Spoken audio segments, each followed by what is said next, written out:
Welcome back. ये video भी मैं आज ही शूट कर रही हूँ बट ये आएगी कल।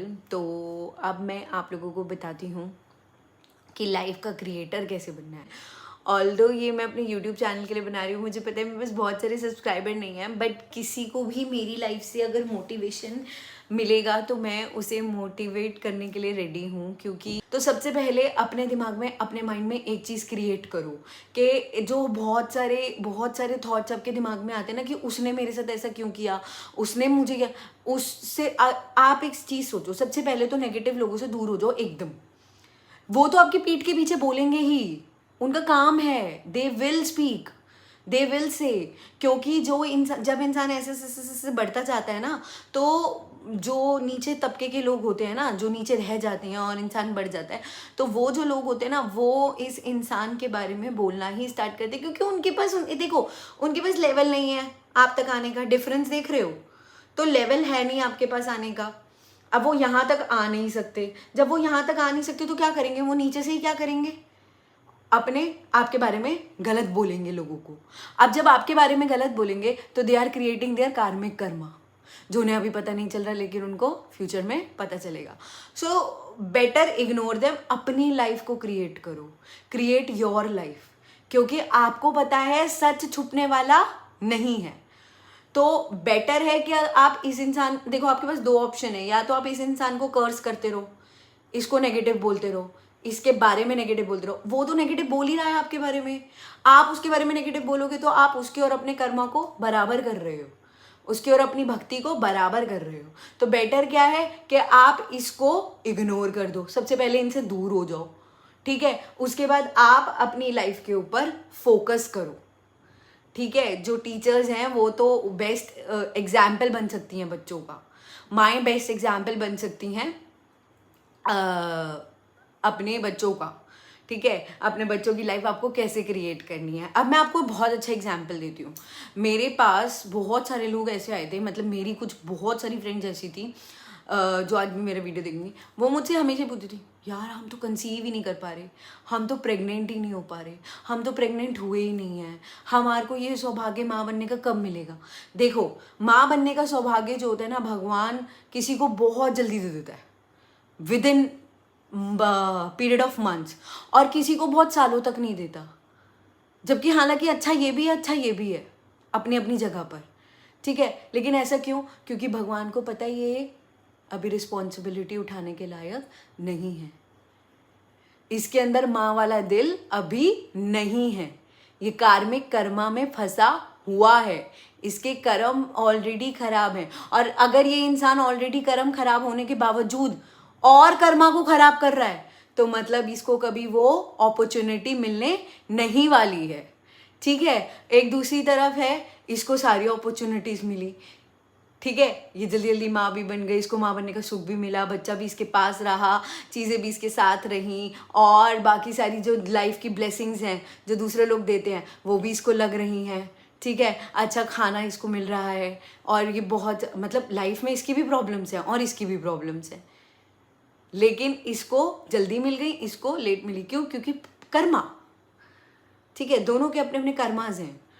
समझ रहे हो? तो ये चीज़ समझो कि लाइफ में अगर आप सबको क्रिटिसाइज करते रहोगे तो आप लाइफ में कभी आगे नहीं बढ़ोगे। अगर आप अपना मोटिव ये फोकस करके रख लोगे कि मुझे इसको लाइफ में झुकाना ही है, इसको गिराना ही है, इसके साथ समझौता नहीं करना, मुझे इसको बताना ही गलत है, तो क्या होगा? एंडलेस क्या है? रेजिस्टेंस आपके और उसके बीच में बढ़ता चला जाएगा, क्योंकि वो तो गलत है ही है, he is a wrong person. अगर आप भी इसको क्रिटिसाइज करोगे तो आप अपनी भक्ति और इसकी भक्ति को दोनों, वो तो अपनी भक्ति वेस्ट कर ही रहा है, इसका तो बहुत बुरा हाल होना ही है, लेकिन आप क्यों इसके साथ जुड़ रहे हो? अपना कार्मिक कर्मा क्रिएट कर रहे हो इसके साथ। इसके और अपने बीच की कॉर्ड को करो कट। इसको बोलो तू अपने घर मस्त रहे, मैं अपने घर मस्त हूँ। इसको एक ब्लेसिंग दे दो, इसको एक ब्लेसिंग दे दो, और इसको ये बोलो you are the best creator. जो कर रहे हो बहुत अच्छा कर रहे हो, भगवान करे तुम्हारे को जो कर रहे हो उसका डबल मिले। छोड़ दो, अब भगवान का काम है उसे देना। आप अपनी लाइफ पे फोकस करते जाओ। मैं आप लोगों से एक बहुत लाइव एग्जांपल शेयर करती हूँ। टाइम तक नेगेटिव थी जब तक मैंने अपनी डीएवी की जॉब को रिज़ाइन नहीं किया था, लेकिन जब मैंने रिज़ाइन किया और मैंने बहुत सारी क्लासेस अटेंड करी तो मुझे ये पता चला कि लाइफ तो होती ही है और सबकी ख़राब होती है, लेकिन या तो ये इस समय ये हो सकता है कि मैं उस जॉब के बारे में उल्टा सीधा बोलूं और उसके बारे में फैलाऊं और उन्हें नीचा दिखाऊं, या फिर मैं सच्ची हूं ना, बात ख़त्म। मैंने अपनी और उनकी कॉर्ड को काटा और आगे बढ़ गई और देखो मुझे सक्सेस मिलती चली गई। ठीक है, तो एक और एग्जाम्पल शेयर करती हूँ। यही तो कल का ही लाइव एग्जाम्पल है, हो सक आप लोगों के साथ बहुत सारे एग्जाम्पल्स मैं शेयर करती हुई आऊँगी। ठीक है, मुझे मेरी बहुत सारी फ्रेंड्स का कॉल भी आ रहा था, पुराने स्कूल से भी और मेरी फ्रेंड्स का भी और मेरी सोसाइटी फ्रेंड्स का भी, तो सोशल फ्रेंड्स का भी। तो वो मुझे बोले अरे तेरी लाइफ में ऐसी कैसी प्रॉब्लम हो गई, तो सिंगल मदर कैसे होगी। मैंने बोला I am not in the mood off talk, क्योंकि मैं बात करूंगी मैं किसी के बारे में बुराई करूंगी मेरा कर्मा क्रिएट होगा, मेरा कार्मिक कर्मा फिर उनके साथ जुड़ जाएगा, मैं फिर से एक नेगेटिव सिचुएशन में चली जाऊंगी। तो मैंने वहीं पे कॉर्ड को क्या कर दिया, कट। मुझे बात ही नहीं करनी। हाँ, और आपको कोई बातें करनी है पढ़ाई से रिलेटेड, एजुकेशन से रिलेटेड, तो करिए। तो ये लाइव एग्जाम्पल कल का है। कल मुझे एक गवर्नमेंट डॉक्यूमेंट रिसीव होने वाला था, ठीक है, जिसका कॉल मुझे 2 दिन पहले ही आ चुका था। तो मैंने उन्हें कहा था कि मैं मंडे घर पे हूँ, आप मंडे आइएगा, मुझे डॉक्यूमेंट दे दीजिएगा। तो मुझे एक डॉक्यूमेंट रिसीव होने वाला था। अब मैं पूरा दिन उस डॉक्यूमेंट के बारे में सोच रही थी कि यार मुझे जब रिसीव होगा तो क्या होगा मेरे साथ, मेरी लाइफ कैसे टर्न होगी, मेरे साथ ही ऐसा होना था, मेरे को ही ऐसी प्रॉब्लम आती, मतलब 1000 of thoughts are coming into my mind. मैंने पूरा दिन, आप सोचिए, खाना नहीं खाया, तो मैंने अपनी और अपने बेबी को कितना कष्ट पहुंचाया होगा, है ना। 12 बजे से लेके 3 बजे तक मैंने कुछ नहीं खाया, सिर्फ पानी पीती रही। तो 3-3:30 बजे मुझे वो डॉक्यूमेंट रिसीव हुआ, 3:30 बजे, हाँ 3:30 बजे मुझे वो डॉक्यूमेंट रिसीव हुआ। मैंने वो डॉक्यूमेंट पढ़ना स्टार्ट किया।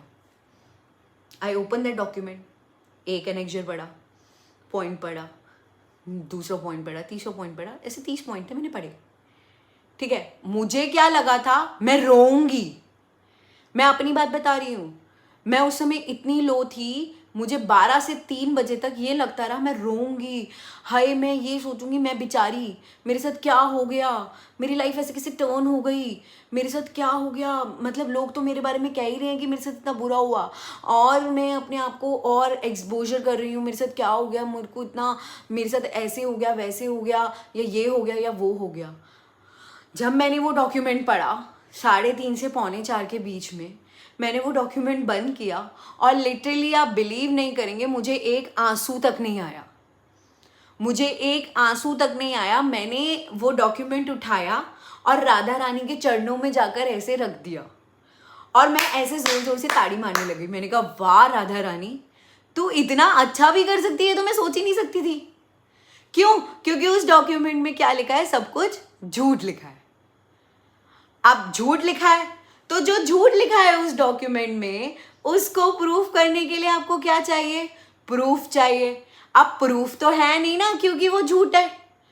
तो अब उसको प्रूफ करने के लिए आपको क्या करना पड़ेगा, एक और झूठ बोलना पड़ेगा, फिर क्या करना पड़ेगा, एक और झूठ बोलना पड़ेगा, फिर क्या करना पड़ेगा, एक और झूठ बोलना पड़ेगा, है ना। मैंने कहा वाओ, मैंने इतनी सारी ब्लेसिंग्स दी, इतनी सारी। मैंने सबसे पहले तो उस लिखने वाले को ब्लेसिंग दी, वाओ यार तूने ये डॉक्यूमेंट लिखा, तुझे मेरी तरफ से 1000 ब्लेसिंग भैया, बहुत सारी ब्लेसिंग्स, तूने ये डॉक्यूमेंट लिखा मेरे लिए, मुझे तो इसको प्रूफ करना आसान हो गया। फिर दूसरा, मैंने उस टाइपिस्ट को बोला, मैंने कहा wow you are the best person, तूने ये टाइप किया। तीसरा, और बहुत सारी ब्लेसिंग्स तो मैंने उस सोचने वाले को दी जिसने ये सोचा। ठीक है, तो जिसने ये सोचा, मैंने उसको ये बहुत सारी ब्लेसिंग्स दी कि वाओ यार तूने इतना अच्छा सोचा, इतना झूठ सोचा और इतना झूठ लिखा। सॉरी, मतलब मुझे बीच बीच में, आज टीचर्स डे है तो बहुत सारे कॉल्स आ रहे हैं और मुझसे अब बैठा भी नहीं जा रहा। So I have to end up over here. तो फिर उसके बाद मैंने बहुत सारी ब्लेसिंग्स उस सोचने वाले को दी है कि थैंक यू सो मच कि तूने इतना अच्छा सोचा, इतना झूठ सोचा जिसको मुझे प्रूफ करना बहुत आसान हो गया, क्योंकि झूठ के लिए प्रूफ चाहिए। ठीक है, तो at the end of the day क्या हुआ, ऐसा हुआ कि 3:30 से 3:45 तक मैंने वो डॉक्यूमेंट रीड किया और 4 बजे मैंने एसी ऑन किया और कंबल लिया और तान के सो गई। ठीक है, क्योंकि मुझे पता है मैंने उसके अंदर मैंने सिर्फ और सिर्फ सच बोला है लाइफ में, तो झूठ को प्रूफ करना तो बहुत आसान हो गया, क्योंकि सच के लिए क्या है, एक प्रूफ है। आपने ये लाइन बोली, ये स्टेटमेंट ए बोली, आपके पास इसका प्रूफ है ना कि आपने बोली, आपके पास प्रूफ है तो बोलना तो मतलब आसान हो गया आपके लिए। ठीक है, तो बहुत सारी ब्लेसिंग्स देके मैंने राधा रानी को थैंक यू बोला और 4 बजे मैंने कंबल ताना और मैं सो गई। अब नींद किसे नहीं आएगी, मुझे या उस झूठ बोलने वाले को? उस झूठ बोलने वाले को। उसने कार्मिक कर्मा क्रिएट कर लिया भाई। मैंने तो कॉर्ड यहीं से कट कर दी, मैं तो उस नेगेटिविटी में गई ही नहीं। तो प्रूफ किसे करना पड़ेगा? जिसने झूठ बोला। जिसने सच बोला उसको प्रूफ ही नहीं करना, उसको कुछ भी प्रूफ नहीं करना। तो कार्मिक कर्मा किसका क्रिएट हुआ? जिसने झूठ बोला। और सबसे बड़ी बात, मेरे को बहुत सारे एक ये प्रीति झा है, मेरी स्टूडेंट थी, उसने मुझसे ये पूछा था कि मैम आप मुझे बताइए, मतलब she was a BCom student, I think BBA student, मुझे याद नहीं है ध्यान से। तो उसने मुझसे बोला मैम मतलब हमारे बारे में इतना लोग उल्टा बोलते हैं हमारी पीठ के पीछे, वो हमारे मुंह पर क्यों नहीं बोलते? मैंने बोला तुम्हारे मुंह पर इसलिए नहीं बोलते बेटा क्योंकि उन लोगों को ये शौक है कि भाई अब झूठ बोलने वाले को क्या होता है कि उसको अपने आप को सच्चा साबित करना, आई एम द सच्चा पर्सन ऑन दिस अर्थ। लेकिन साबित कैसे करोगे? उसके लिए आपको उस पर्सन को सामने लाना पड़ेगा जिसके बारे में आप झूठ बोल रहे हैं। ठीक है, अब इस पर्सन के बारे में अगर आप झूठ बोल रहे हैं और इस पर्सन को बोल रहे हैं तो बीच में सबसे बड़े गुनाहगार आप हैं, क्योंकि आप एक तो सबसे पहले आपने 3 कार्मिक कर्मा क्रिएट कर लिए, इसके साथ भी, इसके साथ भी, इसके साथ तो आपका चल ही रहा था क्योंकि आपने इसके बारे में झूठ फरेब सब कुछ बोला, और आपने अपने साथ साथ जिसको इन्वॉल्व किया झूठ बोलने में उसके साथ साथ आप कार्मिक कर्मा क्रिएट करते गए क्योंकि आपने इस इंसान के बारे में झूठ बोला। अब ये इंसान कहीं पे भी सच साबित करने जाएगा नहीं क्योंकि सच छुप नहीं सकता। तो ये क्या करेगा? ये अपनी पोजीशन पर आराम से बैठेगा, सोएगा, खाएगा, पिएगा, ऐश करेगा। इसको पता है सच तो एक दिन साबित हो ही जाना है। मैंने तो सच्ची बोला और सच तो छुपता नहीं है, एक दिन साबित हो ही जाना है। तो फिर ये आराम से बैठेगा और नींद इसे नहीं आएगी। घूमेगा कौन? ये। चुगली कौन करेगा? ये। ठीक है, तो मैंने ये बोला कि अगर कोई तुम्हारे पीठ के पीछे से बहुत सारी बातें झूठी बोलता है तो टेंशन मत लो, बिल्कुल टेंशन मत लो। वो अगर तुम्हारी पीठ के पीछे से कर सकता है, सबसे बड़ी बात क्या है कि वो तुम्हारी बराबरी नहीं कर सकता, इसलिए तो वो तुम्हारी पीठ के पीछे से कर रहा है। अगर बराबरी कर सकता होता तो वो आगे से करता, वो पीछे से क्यों करता? है ना, कायर बन के पीछे से वार क्यों करता? वो आगे से करता। तो आप आगे से करने की उसकी हिम्मत है नहीं, तो वो पीछे से कर रहा है, तो वो पीछे से कर रहा है, उसे करने दो। उसने कार्मिक कर्मा अपने इतने क्रिएट कर लिए हैं कि भगवान कह रहे हैं तू करता जा, करता जा, करता जा, करता जा, करता जा, मैं एक ही दिन कॉर्ड को काट दूंगा और तू नीचे आ जाएगा और ये जीत जाएगा, क्योंकि सच हमेशा महाभारत के वक्त से जीतता आ रहा है। तो मैंने ये बोला अगर तुम सच्चे हो तो तुम्हें इसको साबित करने की जरूरत नहीं है, क्योंकि सच को साबित करने की जरूरत तो पड़ती ही नहीं है। सच तो सच है, बस दैट्स प्रूफ्ड, हेंस प्रूफ्ड, है ना, x is equal to y, hence proved. तो मैंने उसको यही समझाया था और मैं बाकी सबको भी यही बोलती हूँ कि भैया अगर अब मतलब लाइफ में एक अच्छे क्रिएटर बनो, एक अच्छे बंदे बनो, एक अच्छे इंसान बनो, सबसे पहले किसी को दुख देने से पहले आप बस ये सोचो कि अब मैं बोल रही हूँ, आप एक झूठ बोलने से पहले ना बस ये सोचो अब कि आपकी बॉडी ये जल जानी है, ये जो आत्मा है ये हर जगह घूमनी है। तो ये जो आत्मा है ना, इसे बाद में रिग्रेट होगा मैंने क्या किया, क्योंकि ऊपर जाके स्वर्ग या नर्क में आपको एक एक कर्मा बाकायदा स्क्रीन पे दिखाया जाएगा, पूरा दिखाया जाएगा आपको एक एक कर्मा कि आपने ये किया था। और भगवान भी क्या करता है, उसको देता चला जाता है, देता चला जाता है, तू कर। एक्चुअली वो बॉडी नहीं करना चाह रही, वो बॉडी नहीं झूठ बोलना चाह रही, वो बॉडी रेस्टलेस नहीं होना चाह रही, वो बॉडी सोना चाहती है, वो बॉडी रेस्ट करना चाहती है। लेकिन प्रॉब्लम क्या है ना, उसके साथ इतनी नेगेटिव वाइब्स जुड़ी हुई हैं, वो उससे करवा रही हैं, उसके साथ ये प्रॉब्लम है। तो आपको टेंशन नहीं लेनी है, क्योंकि आपने तो पहले ही कॉर्ड को कट करके आप साइड हो गए ना, आप तो उस गंदे से एनवायरनमेंट से बाहर आ गए। प्रॉब्लम क्या है, वो इस गंदे एनवायरनमेंट में है, वो जो कर रहा है करने दो। आप मस्ती से सो, ऐश करो, खाओ पियो, क्योंकि भगवान ने तो आपको इतनी अच्छी अपॉर्चुनिटीज दे ही रखी है, क्योंकि आपने सच बोला ही हुआ है, तो आपको पता है हमारे पास अपॉर्चुनिटीज हैं। तो इस चीज की टेंशन मत लेना। You are creator of your life.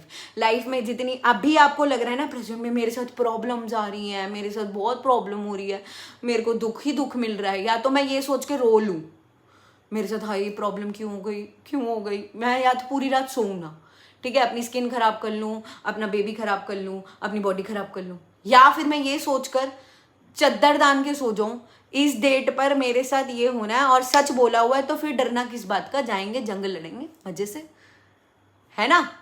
तो हमेशा ये याद रखो, आप अपनी लाइफ के क्रिएटर हो, अपनी लाइफ को जैसा क्रिएट करना चाहते हो ये आपकी रिस्पॉन्सिबिलिटी है।